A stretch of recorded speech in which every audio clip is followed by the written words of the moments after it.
Hello friends, फिर से स्वागत करता हूं आपका आपके अपने चैनल सुशांत चेस वाइज में। आज हम चल रहे हैं हमारा लास्ट यानी 5th topic crash course in tactics का। गेम स्टडी है आज और वो है किंग इन द सेंटर के ऊपर। तो जल्दी से ओपनिंग फेज को हम क्रॉस करेंगे और एक पोजीशन पे आएंगे। इसको मैं क्रिटिकल पोजीशन समझ रहा हूँ। सिसिलियन डिफेंस में से है, रोसोली मूव वेरिएशन है।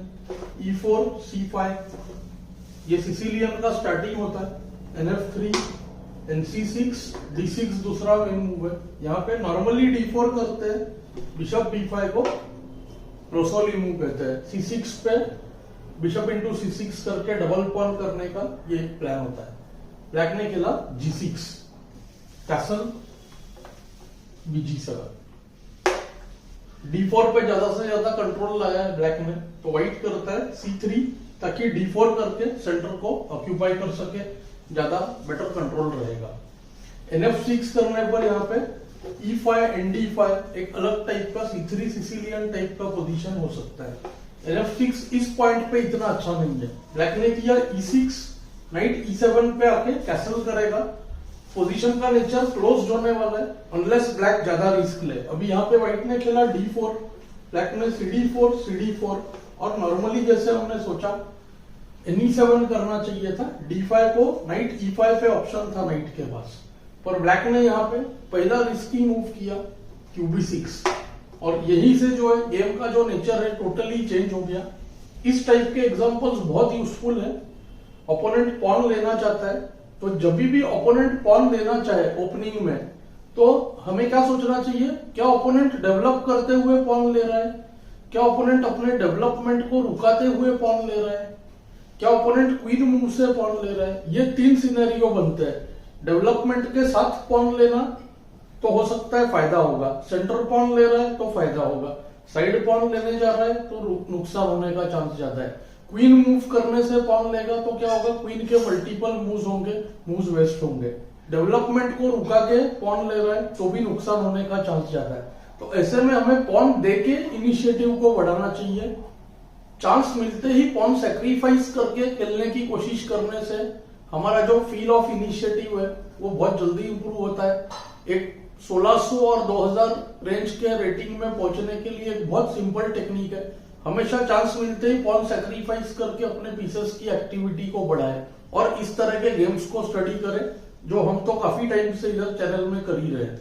अभी यहाँ पे व्हाइट ने क्या किया, D4 के पॉन को देने का सोचा, बिशप हैंगिंग है तो नॉर्मली क्या होता है, लोग बिशप इंटू C6 करके पॉन को बचा लेते हैं।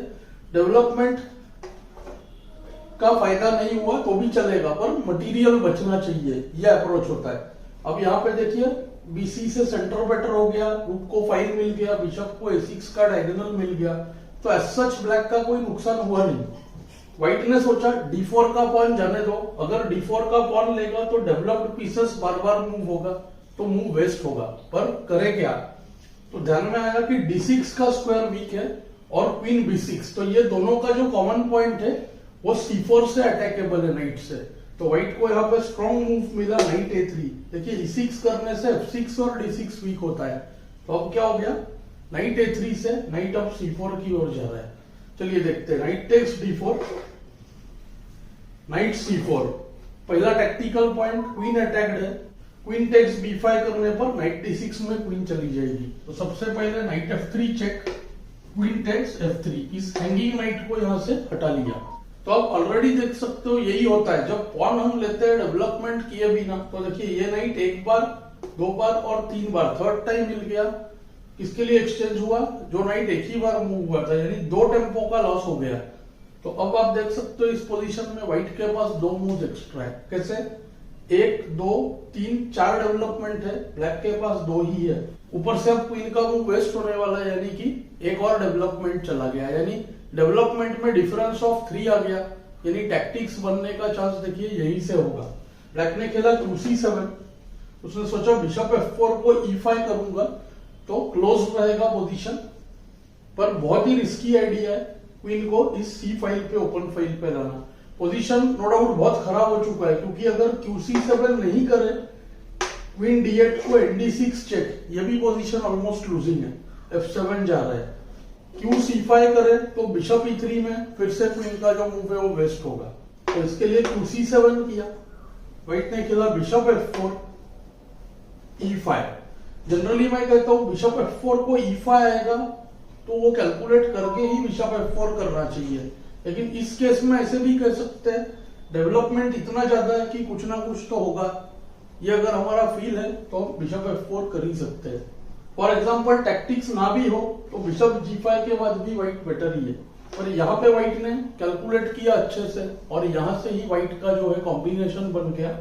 काफी लोग यहाँ पे मूव्स ढूंढ चुके होंगे, देखिए नाइट E5, बिशप E5, रुक C1, रुक D1, आइडिया ND6 चेक, ये सब एकदम ऑब्वियस कैंडिडेट्स है। व्हाइट ने सबसे फोर्स लाइन में देखा नाइट E5, बिशप E5, रुक C1, queen attacked, queen D6 करने पे रुक F D1, फिर क्वीन का मूव चला जाएगा और थोड़ी देर बाद रुक C8 आके D7 चला जाएगा। चलिए देखते हैं night E5, bishop take C5, रुक C1, यहाँ पे QD6 ब्लंडर, QD6 को रुक D1, QE7 और यहाँ पे फिर से एक और सैक्रिफाइस, रुक टेक C8, रुक टेक C8 और रुक D7। काफी स्टूडेंट्स मुझे यहाँ पे बिशप E5, BD7 सजेस्ट करते हैं, मोस्टली ये भी विनिंग है क्योंकि बिशप C8 जाने के बाद आप देख सकते हो कि क्वीन एंड रुक है, क्वीन F7, क्वीन अंदर घुस जाएगी, E8 पे अटैक, ये अंडरडेवलप्ड पीसेस और पॉन्स देखिए 1 2 3 4 5 6 वर्सेस 4, तो 2 पॉन्स भी है, रुक C1 का थ्रेट भी है, वो भी शायद विनिंग है। पर यहाँ पे उससे भी स्ट्रॉन्ग है रुक D7 डायरेक्ट। रुक D7 को देखिए QD7 forced, bishop D7, KD7, दिखने में लग रहा है बहुत सा मटेरियल दे दिया है व्हाइट ने, लेकिन अब देखिए बिशप E5 लेना चाह रहा है, बैकरैंक वीक है, किंग एक्सपोज्ड है, तो देखिए कैसे QD1 चेक, गुड मूव और लूजिंग पोजीशन। किंग E8 करने से बिशप E5 में लॉस्ट है, किंग E6 करने से queen D5 check, KE7, queen E5 check में देखिए वो फ्री चला गया, तो पोजीशन लूजिंग हो गया, तो डायरेक्ट KE7 करना पड़ेगा उसको, बिशप E5, F6, उसको भी QD6 चेक के बाद ये पोजीशन भी टोटली लूजिंग है। क्वीन वर्सेस 2 रुक्स है, लेकिन जैसे चाहे व्हाइट मटेरियल ले सकता है। For example queen D6 check, KE8, queen E6 check, KD8, F6 check, knight F6, queen F6, KC7 के बाद पहले क्वीन E5 चेक, किंग को बाहर ही रखे और फिर पॉन्स पुश करे, बैकरैंक बचा ले, तो व्हाइट का पोजीशन विनिंग होगा। इस टाइप के गेम्स को मैं बहुत ही ज्यादा यूज करता हूँ ट्रेनिंग में, जिससे हमारा जो सैक्रिफाइस और अटैक का फील है वो डेवलप हो। अभी यहाँ पे ब्लैक ने खेला QB8 ओनली मूव, ताकि ये रूक भी टेम्पो में नहीं आए। पीस अब है ब्लैक, लेकिन देखिए सारे के सारे पीसेस अनडेवलप्ड लाइन में, एक ही बस बिशप E5 जो कि ठीक है। क्या करेगा व्हाइट यहाँ पे ऑफ कोर्स ऐसा लग रहा है व्हाइट के पास कोई ना कोई कॉम्बिनेशन तो होगा। ऑफ कोर्स हुआ भी, रुक C8 check, queen C8, queen overloaded थी, दोनों बिशप्स का डिफेंडर, तो बिशप E5। अब सिर्फ एक्सचेंज डाउन है व्हाइट, ज्यादा कुछ भी नहीं है, बिशप फॉर रुक है, और आप देख सकते हो कि कोई भी बिशप ब्लैक के किसी भी रुक से स्ट्रॉन्गर है। F6, कुछ पॉन्स भी जाएंगे फ्री में, bishop F6, night F6, queen F6 check, और यहाँ पे रुक F8 ऑलमोस्ट फोर्स्ड। जब मैंने इस गेम को फर्स्ट टाइम देखा, और इनफैक्ट मेरे 2-3 स्टूडेंट्स ने भी बताया कि यहाँ पे तो sir queen E6 check, KD8, रुक D1 होना चाहिए। अब ये जो स्टूडेंट्स है इनका रेटिंग अराउंड 1600 था, 1600 और 1800 के बीच में, 1650 के आसपास जिसने बताया था। आप देख सकते हो 1600 वाले प्लेयर्स को एक बार पोजीशन विनिंग हो जाए उसके बाद का बहुत इजीली आ जाता है, जबकि सेम स्टूडेंट को पहले का जो कॉम्बिनेशन है 95 करके रुक C8 तक देखना इतना इजी नहीं था। तो इस टाइप के गेम्स को हम अलग अलग लेवल पे स्टडी कर सकते हैं, बहुत फायदा होगा। इन गेम्स को कुछ टाइम के बाद फिर से जरूर देखें। ये हो गया लूजिंग। गेम में व्हाइट ने थोड़ा अलग तरह से किया, उसने खेला queen E5 check, king F7 बहुत ही रिस्की है, उसको बिशप A4 या B3 करके बिशप C4 विनिंग होगा। तो KD8, उसको QG5 चेक, देखिए स्मार्टली C1 स्क्वायर को कंट्रोल किया, किंग E8, और अब आया रुक C1, QD8 फोर्स्ड, D7 को सपोर्ट रखना जरूरी था, क्वीन E5 चेक। अब किंग F7 को BC4 on the spot lost है, तो क्वीन E7 फोर्स्ड, और ये मेरे ख्याल से वेरिएशन व्हाइट ने देख रखा था, इसी वजह से क्वीन E5 चेक। यहाँ पे हो गया BD7 चेक।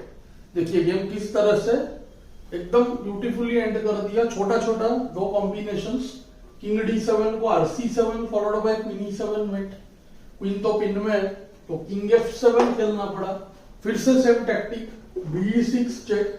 इस बार क्वीन पिन में नहीं है, लेकिन क्वीन E6 को रुक C7 चेक, और क्वीन चेक से चेक के साथ चली जाएगी। E8 डायरेक्टली खेला और उसको फिर से आया रुक C7।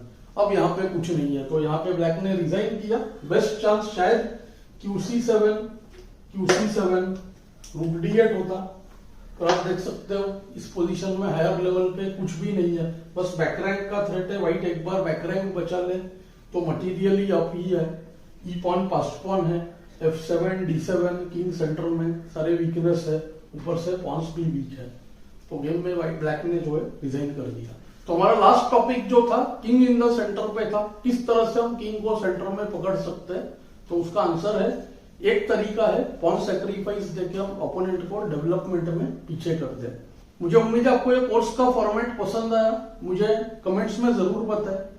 Thanks for your time.